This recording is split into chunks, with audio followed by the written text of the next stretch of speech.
Hello, multivariable calculus students. This is Mr. Johnson, and this is the first video for section 11.2. We're going to talk about limits and continuity.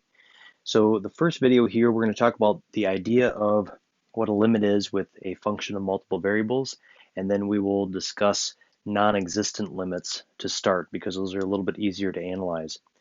So in this first comparison, we have two different functions of multiple variables. So we have f of xy and we have g of xy. And in both cases, we're going to focus our attention on when y goes to 0, 0. Now, this is very similar, yet quite different from what we've done in the past. Remember, with a limit in the past, what you've looked at is a particular value on a graph. So, for example, if you have, let's say, the function f of x that might look something like this, okay?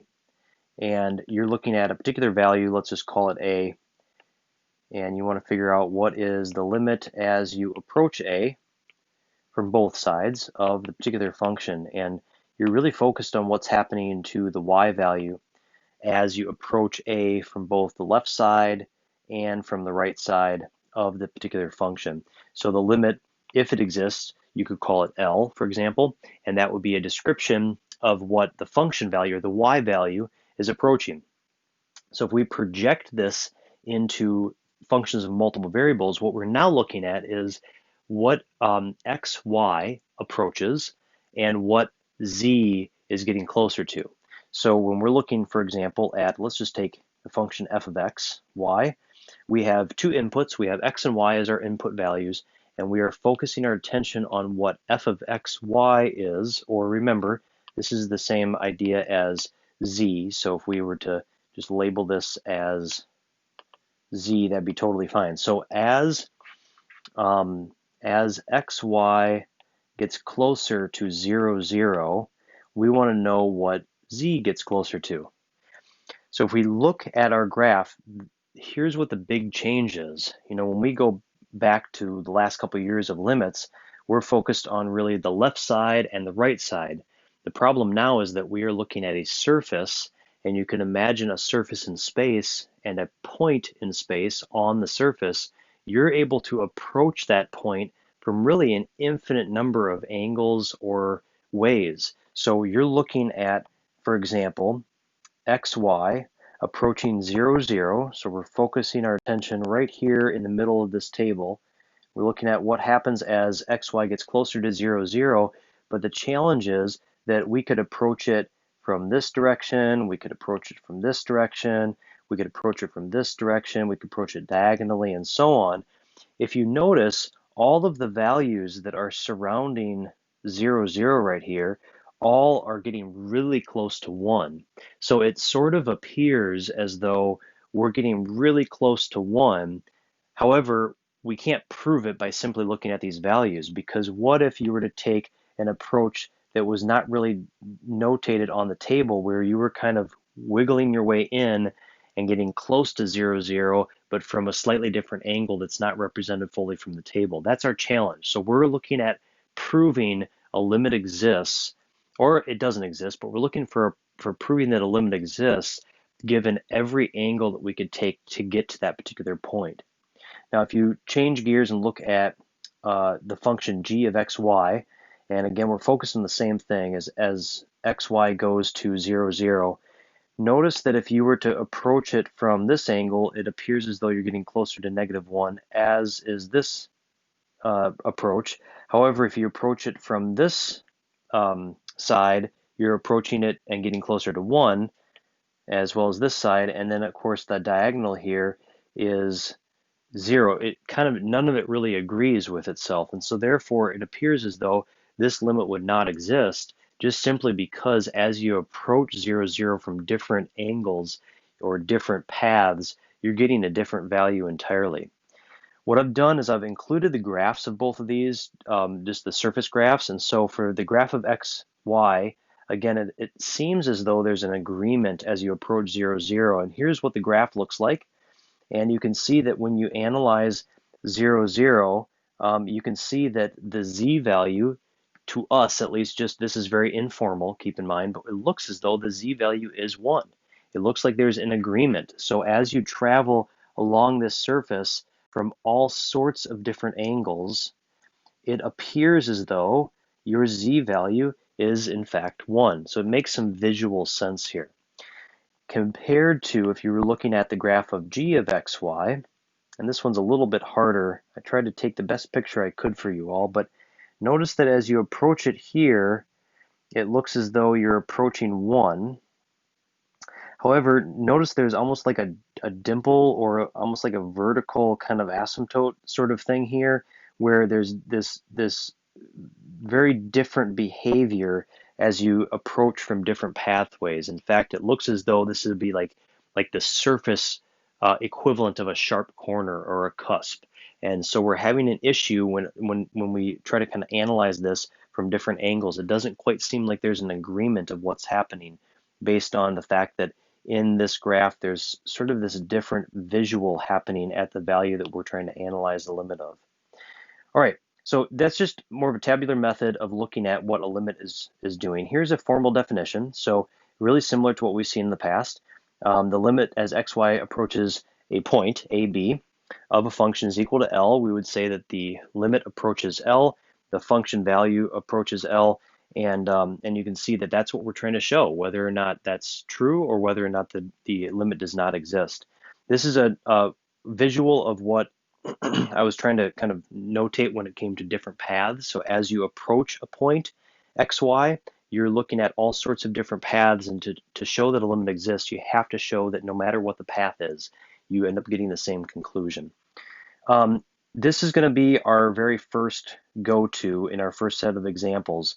So it says that if the function approaches L1, so if the function approaches some value of z as xy goes to AB along one path, C1, and the function approaches L2, so a different z value as xy goes to the same point, AB, along a different path, C2, and those two values disagree, then the limit does not exist. So in other words, if you take one path and you get a limit of 4, and you take a different path to the exact same point and you get a limit of 2, 4 and 2 do not agree, therefore the limit would not exist. So this is going to be our first strategy as we look at some of these problems. Let's go on to the next page. All right, here are a few of the limit laws that you can look through. They're very intuitive and very similar to what we've had in the past. All right, we're going to first focus our attention on limits that do not exist. They're much easier to analyze. I should say usually easy to analyze. Sometimes they can be a bit challenging. But what we're going to try to do is either determine that a limit does not exist or show that it doesn't exist by taking multiple path approaches and getting different limits. So for example, let's say that we want to analyze this limit and we want to approach the value 0, 0. And I'm going to pick the path along the x-axis. And what that means is that y would be always 0, right? So if we're approaching along the x-axis, y is always going to be 0. That means that my function f of xy algebraically becomes the function f of x0 because we're approaching only along the x-axis, which means that y is always 0. That means that the function itself, the original is x squared minus y squared divided by x squared plus y squared. That actually simplifies to x squared minus 0 divided by x squared plus 0, and of course that would just simplify to 1. So algebraically, if we're approaching 0, 0, the function would approach 1. And I'm going to go ahead and call this L1. I'll write down the formal conclusion here. So as the point xy goes to 0, 0 along the x-axis,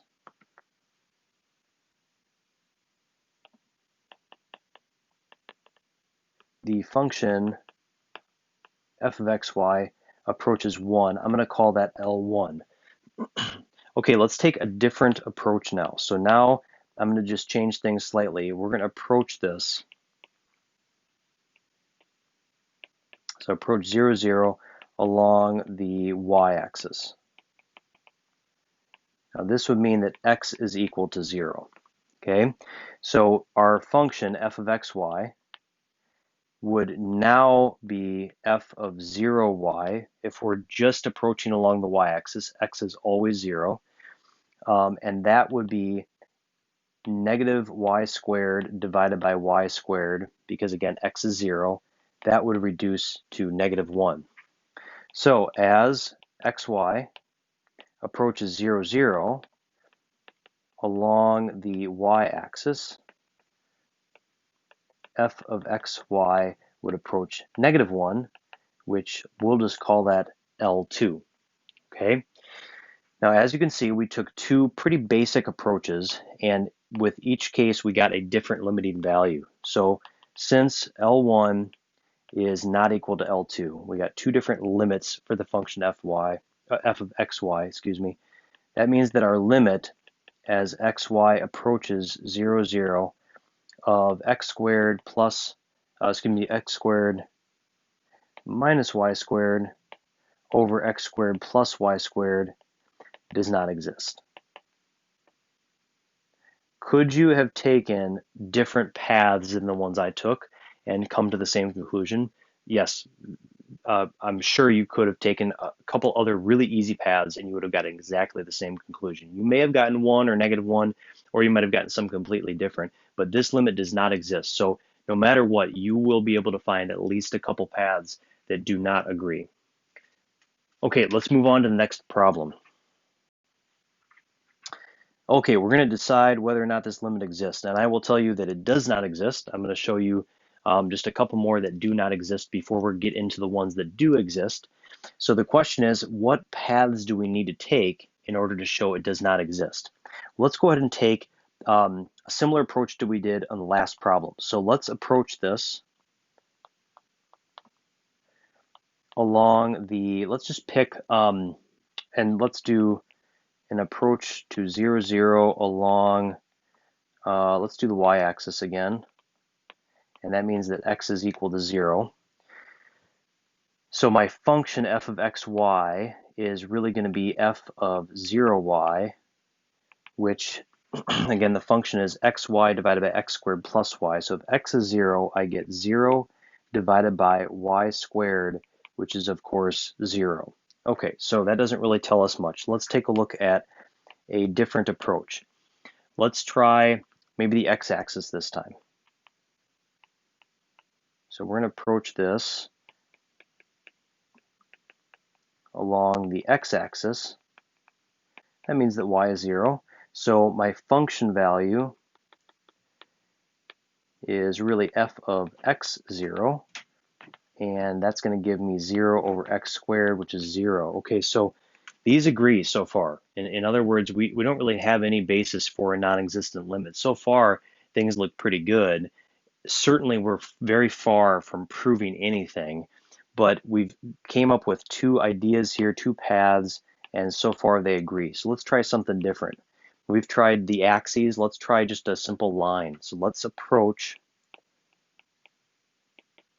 0, 0 along the line y equals x. We could pick any kind of line. I'm just going to the next level. So instead of an axis, let's try a line. So our function value, or our function equation, we could either let x be y or we could let y be x. So let's just let y be x. So we have now the function f of xx, which equals x times y, but remember y is now x, so x squared divided by x squared plus no longer y squared, but we're going to substitute in x, so we get x squared. So again, what I'm doing is I'm taking my original and I have applied this path, so y equals x. I've let each of my x's in the equation, each of the y's in the equation be substituted by x's. So I have x times x, which is x squared, divided by x squared plus x squared. And if we simplify that, we get x squared divided by 2x squared, and that is, of course, 1/2. So let's go ahead and label a couple of these. Let's label the last one we did. We'll let this one be L1, and we'll let this one that we just found be L2. You can see that there is disagreement in the limits, and so we can finally state that this limit is non-existent. So we could say that since L1 does not equal L2, the limit as xy approaches 0, 0 of xy over x squared plus y squared does not exist. All right, so that one was slightly longer than the last one, just because our first two approaches where we were looking at the x-axis and the y-axis, it worked on the last example. This one, it didn't. They agreed, so we had to just kind of think outside the box and try something different. One of the things that we will look towards is trying to take the function itself. If we have a sense that it's non-existent, we want to try to figure out a couple paths that don't work, and we want to try to have a little bit of intuition related to looking at that. Now, in this problem, we have that x, y in the numerator, so we should have thought to ourselves, okay, if we let either x be 0 or y be 0, we're going to get a very similar approach. So we would want to maybe try to take a different approach beyond that. Those are the types of things we can think about ahead of time. Okay, let's try example 3. So in this example, you notice that xy squared in the numerator will be similar to that last problem. So if we apply either a path along the x-axis or the y-axis, in other words, if we either let, and I'll just jot this down as sort of a side note here. So if we let x or y equals 0, then f of x, y is going to go to 0. And you can try that the slightly longer way, but keep in mind that xy squared, if either one of them is 0, is going to cause the limit to be 0. So that's not going to help us a whole lot. Let's try the linear path. So let's approach 0, 0 along y equals x again. Okay. Now, again, we could do this either way. We could let f of x, y be either f of xx or f of yy. Let's just try f of xx just to see what happens, okay? And again, there's a little bit of trial and error that goes into this. So if we're going with our original, we have xy squared. That's going to become x cubed in the numerator. And then we have x squared plus x to the 4th. And before we do anything here, we should factor out an x squared from everything. So if we do that, we get this. So we have x divided by 1 plus x squared. Now if xy goes to 0, 0, that means x goes to 0. That would give us 0 over 1, which is, of course, 0. All right, so far, we're not making any headway. We have 0 as sort of our limiting answer in each of these cases. So no matter if we approach along the x or y axis, we have a limit of 0. That's what we figured out in red. With the blue, we approached along a line y equals x. We could try a different line. Like you could try y equals 2x. You could try y equals negative 4x. I mean, obviously you could try any line you want as long as the line goes through 0, 0. I mean, the path has to go through the point you're analyzing. You could try that, but instead of continuing to look at a linear approach, I'm going to look at a quadratic or a parabolic approach. So I'm going to try the path.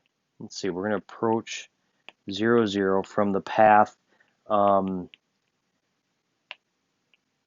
x equals y squared. I'll explain why I'm choosing that in just a second, but this means that f of xy is actually going to become f of y squared y. So I'm going to replace x with y squared. And in the equation, for the numerator, we're going to get y squared times y squared in the numerator. We're going to get y to the 4th. In the denominator, I'm going to get x squared. That's going to become y squared squared. So it's going to be y to the 4th plus y to the 4th.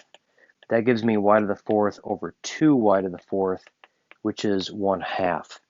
And that's what I'm looking for. I'm looking for a different limit based on a different path. I'm going to call that L1 and L2. We can make our final statement.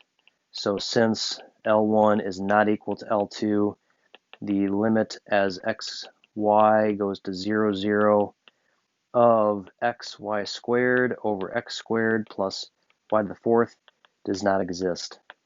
All right, so why did I, think to try something a little bit different like that? Well, my approach when I look at a problem like this is to think through, this is really just a rational setup. So we have a polynomial over a polynomial in multiple variable form, of course.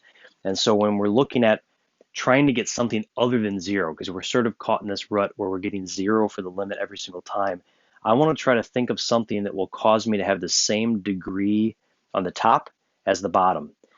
So if I was to do, for example, y equals x squared, that's not going to help me in terms of my degree. But if I was to change something where I was able to manipulate like I did in the green, where x was equal to y squared, notice how when we simplified it, we got y to the fourth as the power in both the numerator and denominator. And as I do a limit of that, I'm going to get a value other than zero. And so that was sort of the goal behind that. That would be maybe one technique to look for. And I'll show you some more of that for different examples down the line.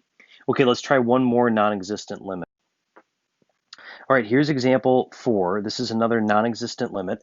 I think you'll find that as you continue to look at these, they're going to become probably more intuitive. For example, if you were to just think about this for a second, if you were to eliminate eliminate y and z, if you were able to do that, we get a limit of 1. If you were to eliminate, for example, x and z, you get a limit of 2. And that is good enough for us. So I'm just going to write out what I just walked through. So if we, and by the way, this is a function of 4 variables. This is in four dimensions. And so therefore, we're not really traveling along a path because it doesn't exist. This is in 4 dimensions. We have 3 input variables. The output is something, I don't know, maybe we'll just call it f of x, y, z, I guess. And so we're going to simply let y and z equal 0. And if that's the case, my function simplifies to x squared over x squared, which is 1. And I'm going to call that L1.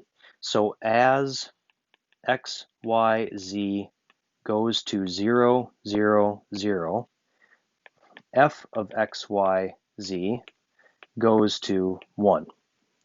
Okay? And again, maybe I'll label that L1 now. Okay, so that's the idea behind that very first limit. Okay, let's take a look at the other one that I proposed, which was to let x and z equal 0. And if that's the case, my function will be 2y squared over y squared, which is, of course, is 2. So as x, y, z goes to 0, 0, 0, the function f of x, y, z goes to 2, and we'll just call that L2. There are other approaches, obviously, that you could take with this one to get a different limiting value. I'm just trying to show you some techniques, and I want you to start to think about the intuition behind it, not just trying to memorize this or that, because it's going to take many different techniques to analyze these types of limits. All right, so since L1 does not equal L2, the limit, this is a really ugly bit because there's so many variables here. So the limit is x, y, z goes to 0, 0, 0 of x squared plus 2y squared plus 3z squared over x squared plus y squared plus z squared does not exist. Okay, so there's the first stage. Those are all non-existent limits. And again, the entire approach is to pick 2 different paths where the limit is different. That's the entire goal here. And as you learn some different techniques, this gets a little bit easier. The next set of problems we're going to look at are going to be actually calculating limits that do exist and the different techniques that I've put together for you in order to analyze those. So that'll be the next video. Thank you.